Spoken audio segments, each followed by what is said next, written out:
Hello दोस्तों, आप सभी का स्वागत है मेरे YouTube चैनल पे। आज की इस वीडियो में हम बात करने वाले हैं एयरपोर्ट अथॉरिटी ऑफ इंडिया यानी कि एआई के बारे में, जिसमें कि एग्जीक्यूटिव्स के लिए वैकेंसीज आई हुई हैं और ये गेट 2020, 2021 और 2022 के कैंडिडेट्स के लिए है। तो सबसे पहले अगर डबल एआई की बात करें तो ये एक मिनी रत्ना कंपनी है और जो कि एयरपोर्ट का मेंटेनेंस, उनका अपग्रेडेशन और जो सिविल एविएशन का इंफ्रास्ट्रक्चर है कंट्री में, उसको मैनेज करती है। तो अगर यहाँ पर हम बात करें कि वैकेंसीज किस किस पोस्ट के लिए आई हुई है और किस किस ब्रांचेज में आई हुई है, तो अगर बात करें जूनियर एग्जीक्यूटिव के लिए सिविल इंजीनियरिंग में, तो यहाँ पर टोटल 62 वैकेंसीज आई हुई है। ऐसे ही अगर इलेक्ट्रिकल की बात करें तो 84 वैकेंसीज हैं। इलेक्ट्रॉनिक्स की बात करें तो 440 वैकेंसीज हैं। और अगर आर्किटेक्चर की बात करें तो यहाँ पर 10 वैकेंसीज आई हुई हैं। तो ये सारी वैकेंसीज आई हुई हैं डबल ए आई में, यानी कि एयरपोर्ट अथॉरिटी ऑफ इंडिया, जो कि एक मिनी रत्ना जिसको कि स्टेटस 1 हासिल है।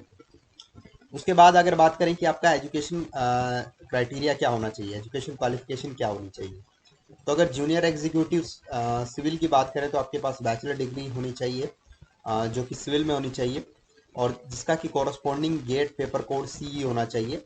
और आप गेट 2020 हो सकता है, 21 हो सकता है और 22 हो सकता है। इन तीनों ईयर्स का आपके पास स्कोर हो सकता है। फिर अगर जूनियर एग्जीक्यूटिव इलेक्ट्रिकल की बात करें तो आपके पास जो बैचलर डिग्री है वो इलेक्ट्रिकल इंजीनियरिंग में होनी चाहिए। इस तरीके से इलेक्ट्रॉनिक्स की बात करें तो आपके पास जो बैचलर डिग्री है वो इलेक्ट्रॉनिक्स एंड कम्युनिकेशन इंजीनियरिंग में होनी चाहिए। और अगर आर्किटेक्चर की बात करें तो आपके पास आर्किटेक्चर एंड प्लानिंग में ये डिग्री होनी चाहिए। और आपकी जो मिनिमम परसेंटेज है वो 60% होनी चाहिए। और ये जो डिग्री है वो एक रिकॉग्नाइज्ड या डीम्ड यूनिवर्सिटी या फिर किसी जो अपेक्स इंस्टीट्यूशन है, जैसे कि IIT IIMs हो गए, XLRI हो गई, जो कि जिनको गवर्नमेंट ऑफ इंडिया रिकॉग्नाइज करती है, वहाँ से होनी चाहिए। फिर अगर हम बात करें तो यहाँ पर अगर जो इम्पोर्टेंट डेट्स क्या हैं, तो ये जो ऑनलाइन एप्लीकेशन है वो 12/12/2022 को स्टार्ट हो रहे हैं। और जो इनकी सबमिशन डेट है, यानी ऑनलाइन एप्लीकेशन सबमिशन की जो डेट है वो 21 जनवरी 2023 को है। फिर अगर एज लिमिट की बात करें तो आपकी जो मैक्सिमम एज है वो 21/1/2023 को 27 हो सकती है। और OBC नॉन क्रीमी लेयर के लिए 3 ईयर्स तक रिलैक्सेशन है और SC ST के लिए 5 साल तक रिलैक्सेशन है, जबकि PWD कैंडिडेट्स के लिए 10 साल का रिलैक्सेशन है। फिर अगर हम बात कर लें रिम्यूनरेशन की, यानी पे स्केल आपका क्या होगा, तो ये एक जूनियर एग्जीक्यूटिव E1 की पोस्ट है। यहाँ पर आपका जो पे स्केल होने वाला है वो 40,000 से 1,40,000 होने वाला है, जो जिसमें कि 3% का हर साल इंक्रीमेंट होगा।